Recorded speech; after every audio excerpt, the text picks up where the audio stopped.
ask you one quick thing on January 6th? Sure. I know you said that the president's going to obviously be busy tomorrow, but could you talk a little bit more about what the president thinks about these 4 Capitol police officers testifying before this committee? And does he have anybody else that he wants to see possibly testify if his goal is the same as Speaker Pelosi, as you said?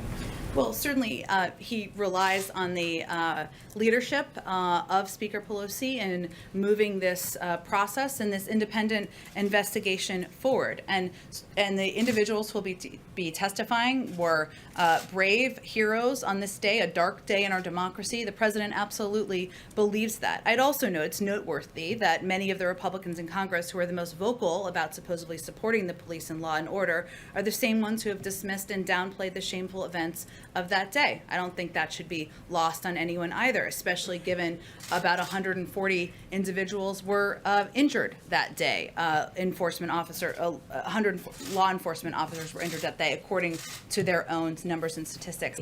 Go ahead. Thanks, Jen. Quick question on tomorrow. Sure. January 6th Select Committee. Yeah. First meeting takes place tomorrow. Hearing takes place tomorrow. Yep. Do you know if the president plans to watch any of it, and what are his expectations for the outcome?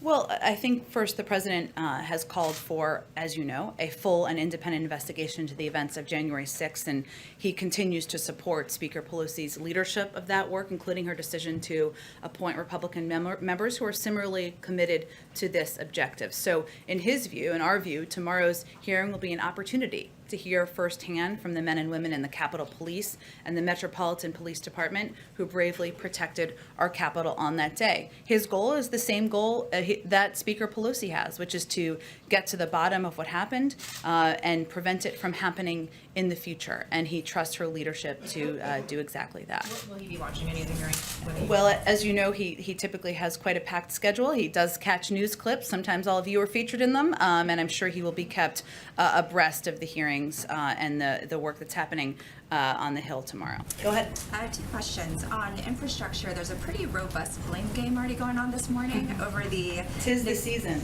over the negotiations going awry. So I'm wondering if the White House is concerned that the negotiators will not finalize a deal soon, and how much time is President Biden willing to give these negotiators, considering we're on a pretty tight timetable?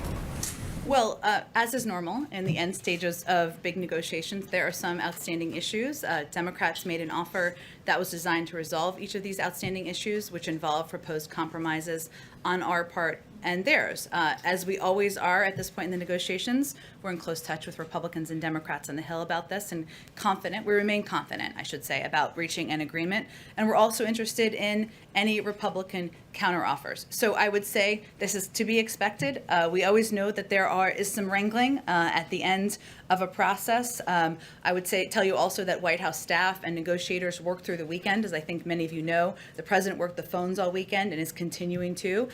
We're encouraged as we reach the final issues that need to be worked out, and are confident about the path forward. So yes, time is not endless.